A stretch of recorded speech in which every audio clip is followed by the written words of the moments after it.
What?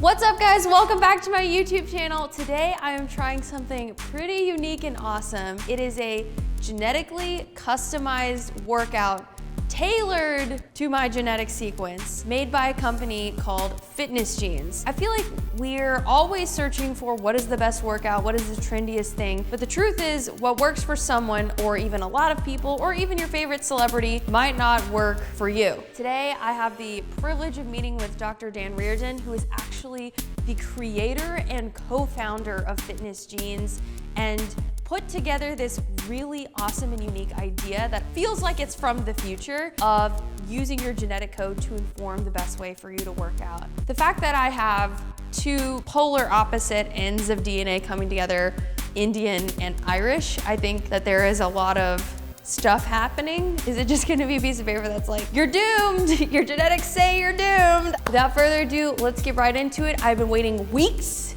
for these results, and I'm really excited to find out what my magic workout is. How is it that like I spit in a tube, send it somewhere, and then you guys know how I'm supposed to eat and exercise? Like what are the details behind that? In your saliva, you actually have cheek cells. Within your cheek cells, you have your DNA. The best way to think about DNA is it's like a recipe book, and the genes are like the recipes, and the recipes are what code for the proteins. So we're looking at any proteins that between different people can be different, and ultimately would lead to a different outcome if you exercised in a certain way or if you ate in a certain way. The only times I would feel like, okay, I look the way I want to look are when I'm exercising a ton and like cutting out as many carbs as possible. Am I wrong? That's exactly the information that we're going to dig into now, and we're going to find all of that out. The very first gene here, the ACE gene, this was a gene that ultimately, through various sort of observational studies, they basically found out that one of the variations in this gene was always very prevalent in endurance athletes. So athletes that predominantly would get a lot of slow twitch muscle activation. So there's two types of muscle, fast twitch and slow twitch.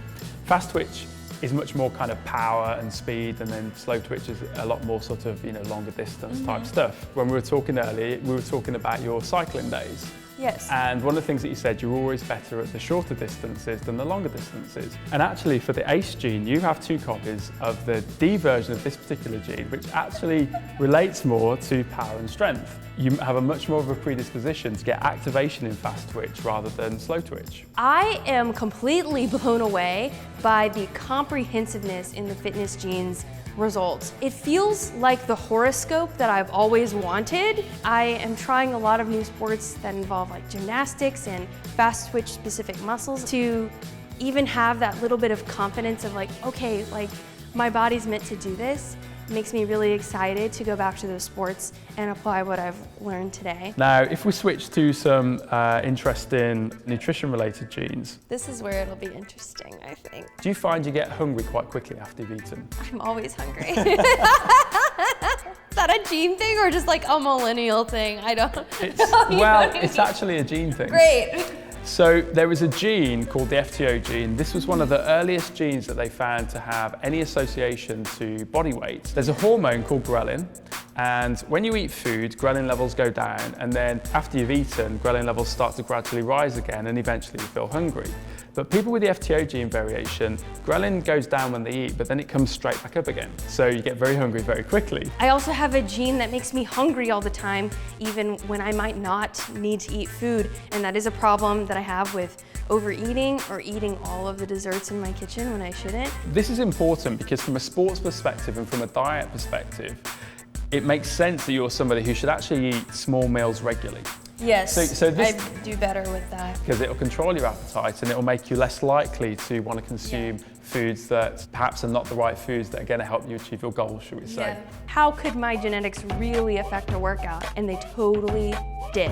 We're going to be playing around with a lot of concepts: volume, tempo, acceleration, rest. Right off the bat, we are doing a pre-fatigue, which sounds like we're just warming up for the main event. I don't know when the main event was because the whole thing was consistently challenging in very appropriate ways. 2 more, good job.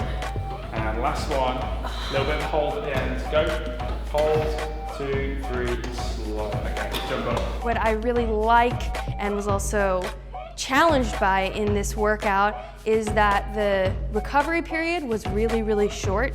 I'm feeling it. We did a lot of really tough lifting. Try and get your chest a bit higher.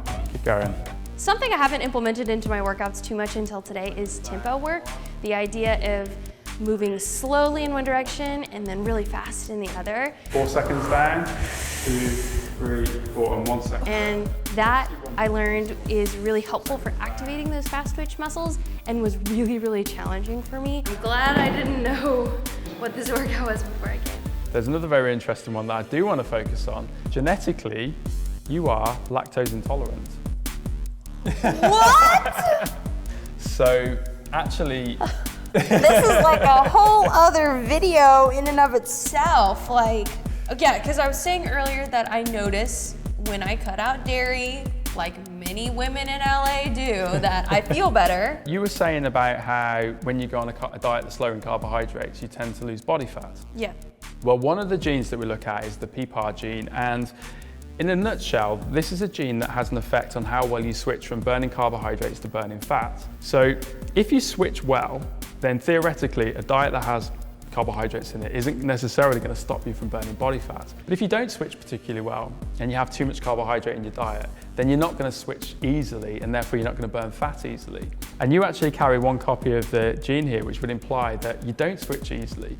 So if you were wanting to lose body fat, you would have to lower your carbohydrates in order to do that. That's not to say that you completely cut out carbohydrates, but it's just to say that in the process of dieting, you might gradually taper your carbohydrates down.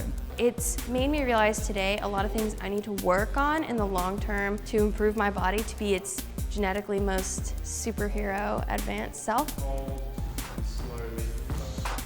In my regular gym routine, I definitely do all of these things, but the tempo and the pacing of moving from one exercise to another, as well as during the exercise, is very different from what I do, and it's harder. Finishing off the workout with the assault bike started off pretty fine. I thought like, okay, I've spent a lot of time on a bike, I can do this. And by the end, I'm dying. 10 more seconds of this. Oh, come on, come on, come on, come on, come on, come on. The fat's got nowhere to hide. Come on, 4 seconds, 3, 2, 1, and I hit myself in the head. Steady. So, how did you find that?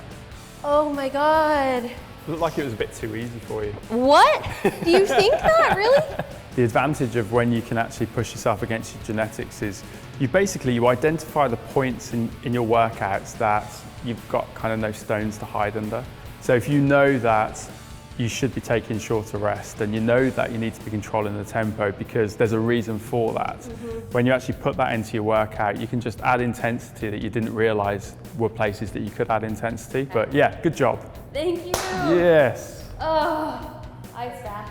It's just really cool to get results that reaffirm a lot of questions and hypotheses I've had about myself for a long time, and I wish I had gotten these results and known about this a lot earlier. Today, I had a really, really positive, educational, and eye-opening experience trying FitnessGenes. Of course, over a longer period of time, I would be able to see results and a before and after photo that would hopefully be awesome. But today I think was a really great step in learning more about that. This video is not sponsored by FitnessGenes. This is my honest assessment of the program. If you want to give it a try, be sure to check out the link in my description, and you can spit in a tube and find out all of the great things that you wish your astrology sign told you, but they'll be real. If you enjoyed this video, please give it a thumbs up, comment below with what crazy workout I should try next, and as always, subscribe to my channel so we can keep on going on more adventures together. And again, if you want to check out FitnessGenes yourself, be sure to do so via that